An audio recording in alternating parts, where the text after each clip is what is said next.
हम निराला राम की शक्ति पूजा का अध्ययन करेंगे। इसके हम कुछ प्रमुख पदों की व्याख्या आज पढ़ेंगे।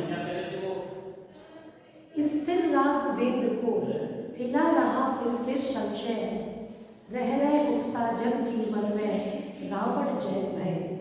जो नहीं हुआ आज तक हृदय रिपु द्रव्य श्राम, एक भी अयुत लक्ष्य में रहा जो दुराक्रांत। कल लड़ने को हो रहा विकल वह बार बार, असमर्थ मानता मन उद्दत हो हार हार। रावण की शक्ति के आगे स्वयं को पराजित महसूस कर रहे हैं। उन्हें ऐसा लग रहा है कि जैसे शक्ति रावण का साथ दे रही है और मैं अपने आप में अकेला रह गया हूँ।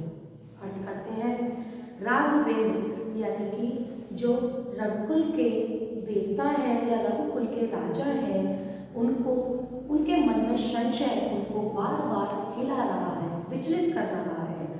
उनके मन में बार बार रावण की जय का भय उठ रहा है। उन्हें ऐसा लग रहा है कि कहीं ना कहीं रावण की जय निश्चित है। जो नहीं हुआ आज तक ऐसा हृदय, राम का ऐसा हृदय जो आज तक ना जाने कितने रिपु यानी राक्षसों का दमन करके शांत यानी थका नहीं।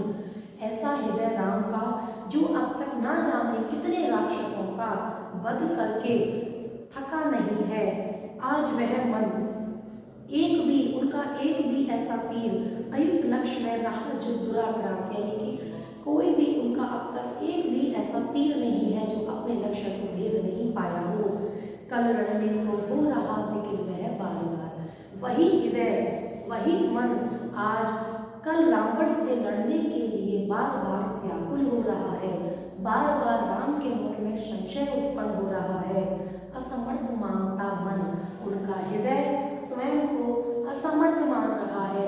रावण की शक्ति के आगे स्वयं को हीन महसूस कर रहा है और उनका मन ऐसे बार बार तैयार होता था युद्ध के लिए, लेकिन बार बार रावण के पक्ष में जो शक्ति है उसको विचार करके बार बार राम का जो मन है वह विचलित होता है और बार बार तैयार होकर के भी बार बार हार जाता है। अगला पद हम करेंगे। ऐसे क्षण अंधकार घन में जैसे विद्युत, जागी पृथ्वी तनया कुमारी का छवि अच्युत। ऐसे क्षण में जब चारों ओर से अंधकार ही अंधकार छाया हुआ है, तो जिस प्रकार घने बादलों में बिजली चमकती है, उसी प्रकार राम के हृदय में पृथ्वी तनया सुकुमारी का, पृथ्वी की पुत्री अर्थात सीता कुमारी जो थी, उनकी छवि विद्युत के समान अचानक से उनके हृदय में जागृत होती है। देखते हुए निष्फलक याद आया उपवन विदेह का, प्रथम स्नेह का लतांत मिलन। और उसके बाद राम के हृदय में जब वो छवि उत्पन्न हुई तो राम उस छवि को निष्फलक देखते रह गए और उन्हें वह उपवन का समय जो विदेह में जब उन्होंने प्रथम बार सीता को देखा था, उन्हें वह याद आया, वह स्मरण हुआ। सीता जी की प्रथम छवि उनके मन में अंकुरित हुई और प्रथम स्नेह का लतांतराग मिलन, और उनके हृदय में वह जो उनका प्रथम स्नेह था, लतांतराल यानी कि पेड़ों के झुरमुट के बीच में जो उनका प्रथम स्नेह का मिलन था, वह उनको याद आया। नयनों का नयनों में गोपन प्रिय संभाषण, यानी नयनों का नेत्रों में जो उनके सम्मुख प्रेम की भाषा हुई थी या जो प्रेम का वार्तालाप हुआ था, अर्थात जो केवल नेत्रों के माध्यम से ही हुआ था।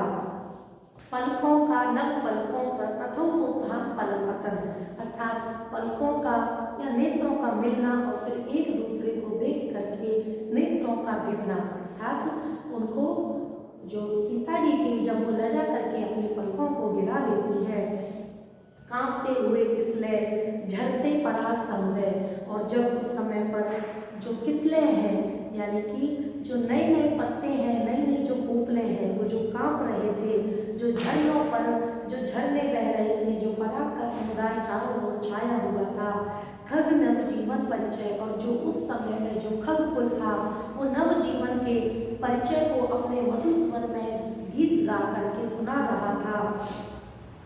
तरु मलय वलय ज्योति, और चारों ओर पेड़ों में एक हरियाली छाई हुई थी। उपवन में चारों ओर चंदन की खुशबू छाई हुई थी। प्रभात स्वर्गीय ज्ञात छवि प्रथम सूर्य, और ऐसे प्रथम छवि प्रथम अपने मिलन की स्वयं की छवि को याद करते हुए जानकी नयन कमनीय प्रथम कंपन तुल्य, और इस प्रकार से सीता के सुंदर नेत्रों को याद करते हुए जो राम है उनके अंदर नवीन ऊर्जा का संचार हो गया।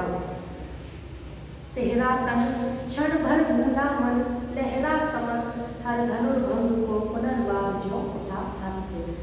उनका जब राम सीता जी के बारे में सोच रहे थे तो उनका तन सिहर उठा। क्षण भर को उनका मन वास्तविकता को भूल गया और चारों ओर उनके अंदर नवीन लहरों का उदय हो गया।